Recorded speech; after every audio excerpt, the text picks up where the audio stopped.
Assalamu alaikum. The three most important standards of competitive essay writing are comprehensive and research-based knowledge, continued and systematic practice, and methodical and meaningful evaluation and assessment.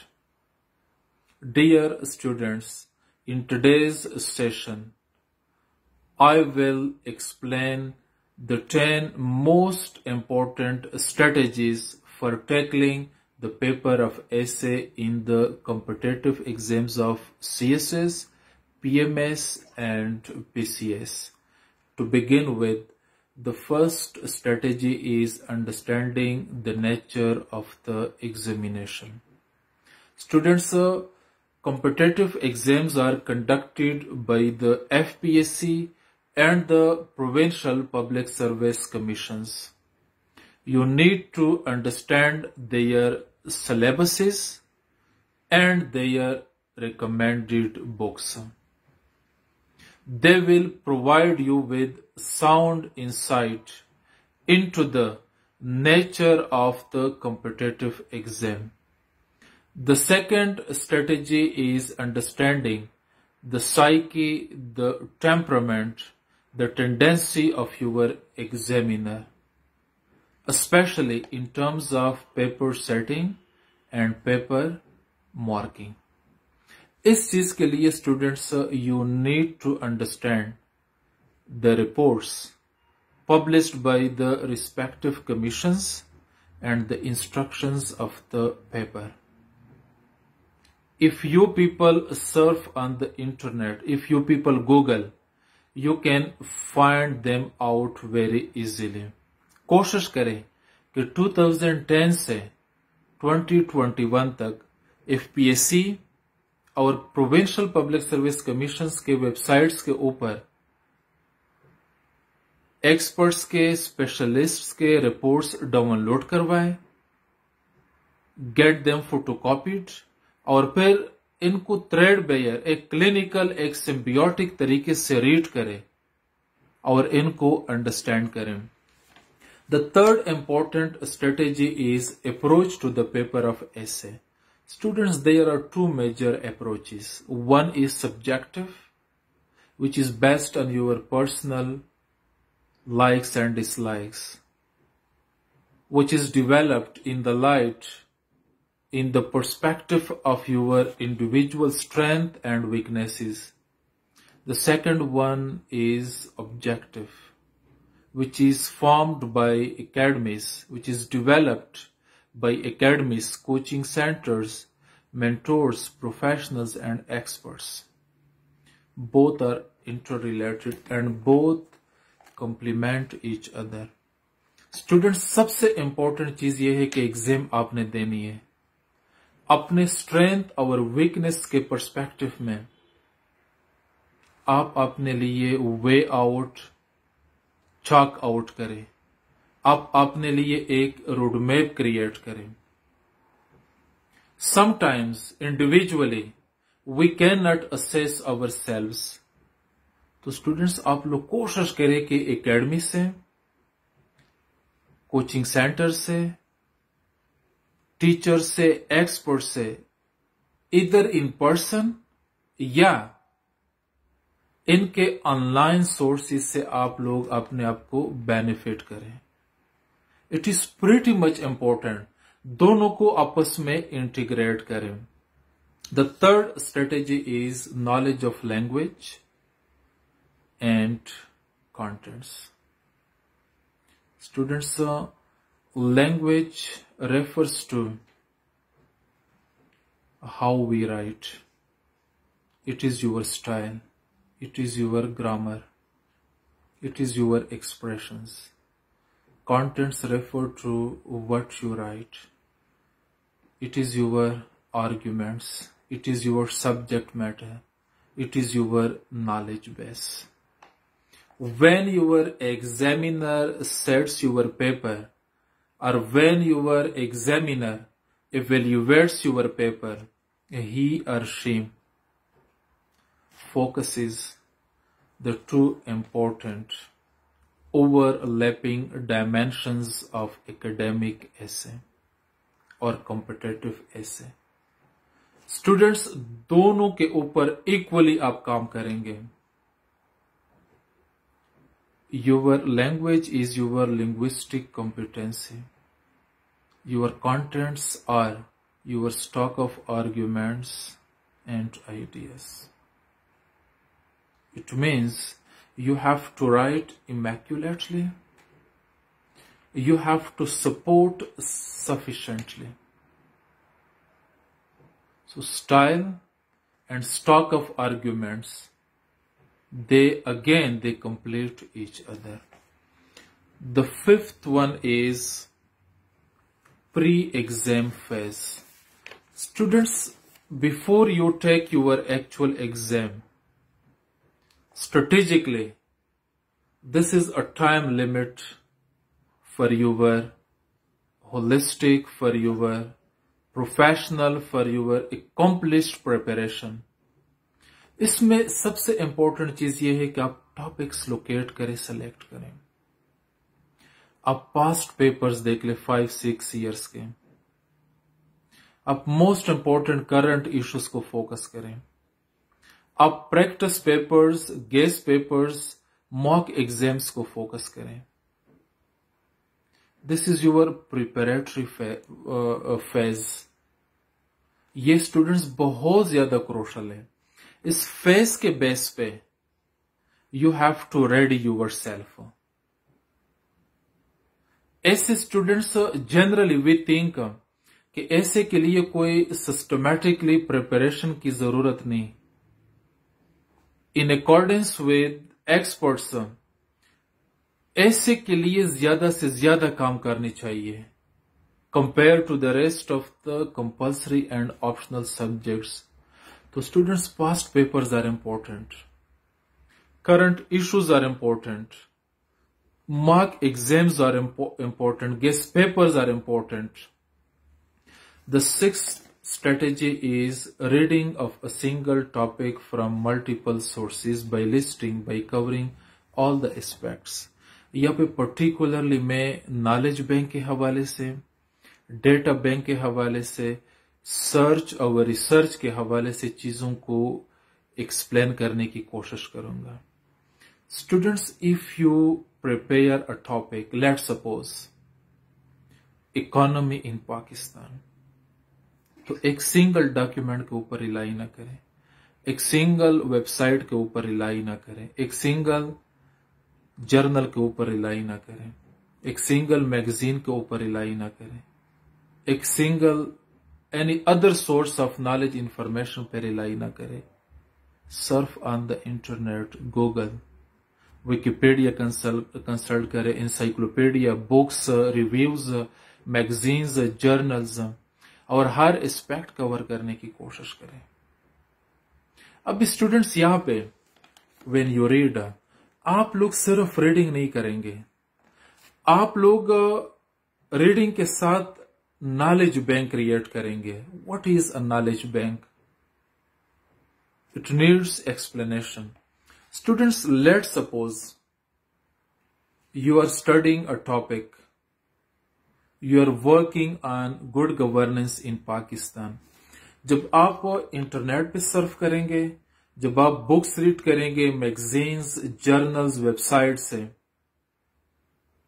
तो students एक bunch of papers staple करवा लें, consisting of 10 to 15 pages,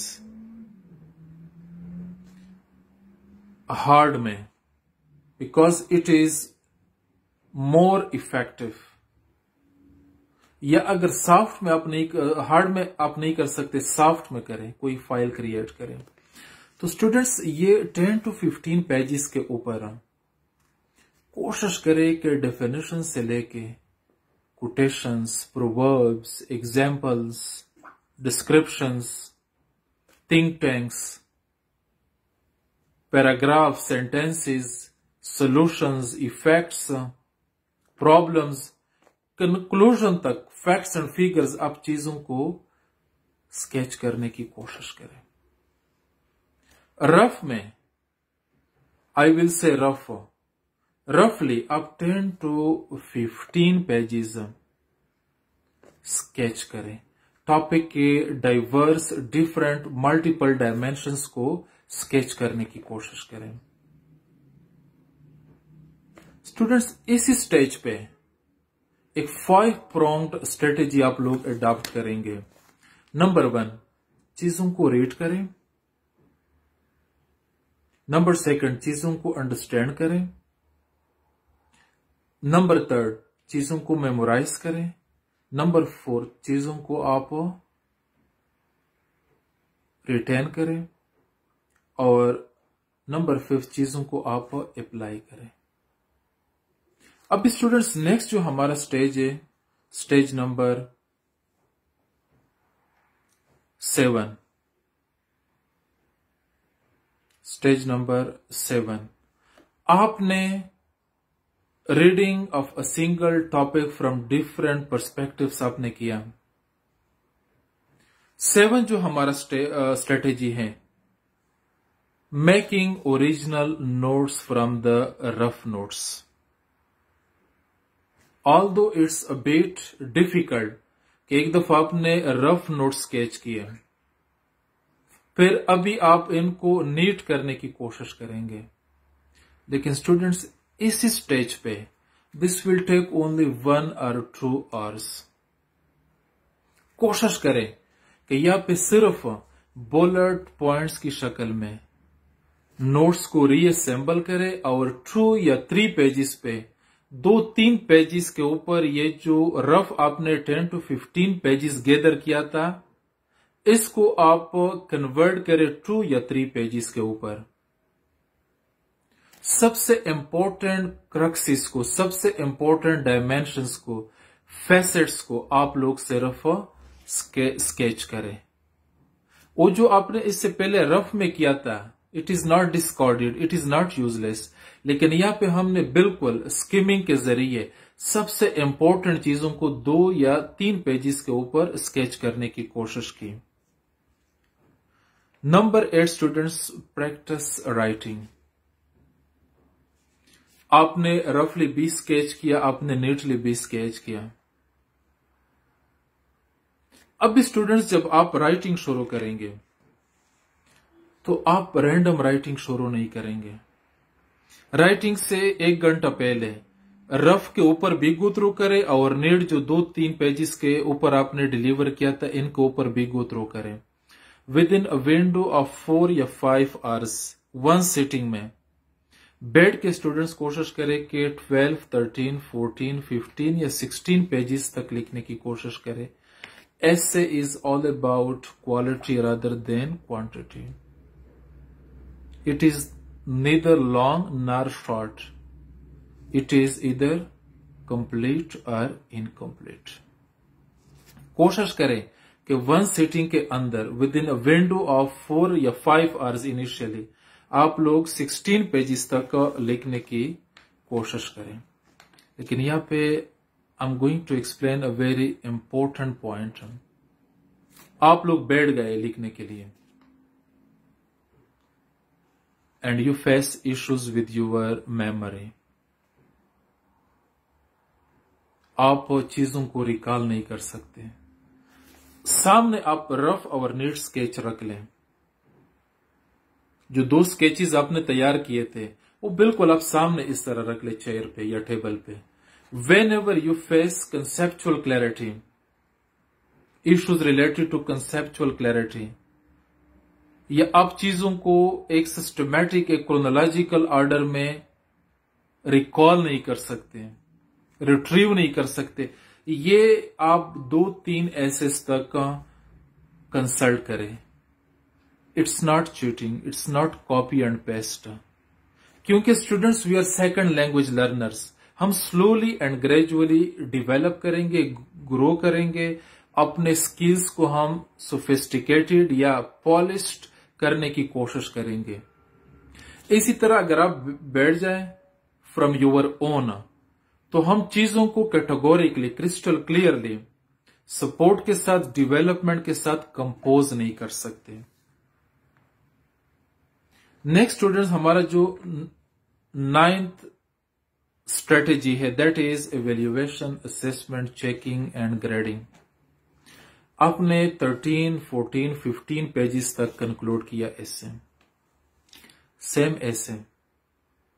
कोशिश ये करें कि soft में इसकी एक फाइल बना दें, या सॉफ्ट में आप फाइल नहीं बना सकते, आपके पास प्रिंटर है या फोटोस्टेट की फैसिलिटी है, आप इसका फोटोकॉपी करवा लें। कम से कम 2 टीचर से एक ऐसे चेक करवाएं। और एक सेफ्टी के लिए, if you have lost your एसे, तो कम से कम इन हार्ड या इन फोटोकॉपी, इन सॉफ्ट या in photocopy, you have the same script.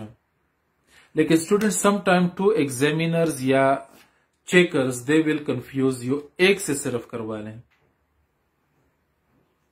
तो स्टूडेंट्स, अगर आप ओरिजिनल एसे किसी टीचर को सेंड करेंगे, वो आपको फिर चेक करके फाइल को सॉफ्ट में कन्वर्ट करके सेंड करेगा, तो आपके पास जब ओरिजिनल में है फोटोकॉपी, बैठ के एग्जामिनर ने आपका एसे चेक किया, इसके ऊपर आप करेक्शंस लिस्ट करें,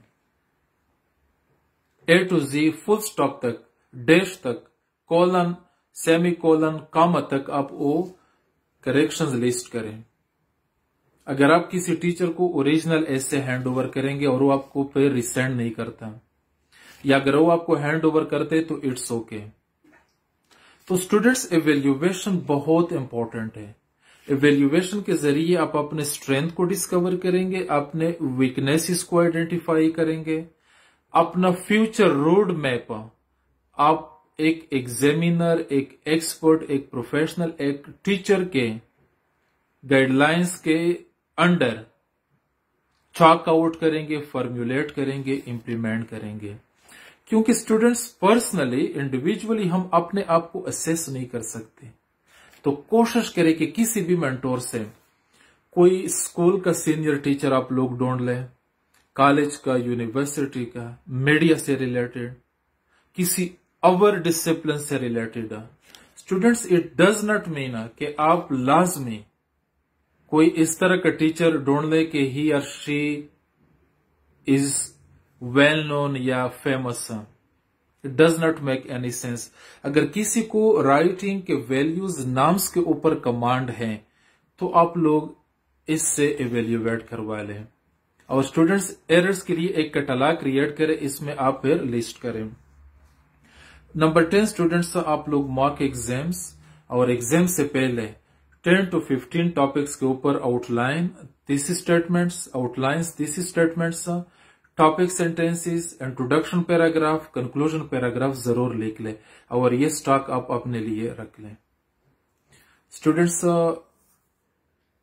आज के लिए मेरे ख्याल में ये 10 स्ट्रेटेजीज अगर आप लोग patiently, carefully, if you listen, they will benefit you. If you have any queries, आप लोग मुझे कमेंट्स में यूट्यूब पे, फेसबुक पे आप लोग मुझे इंटीमेट करके बता दें।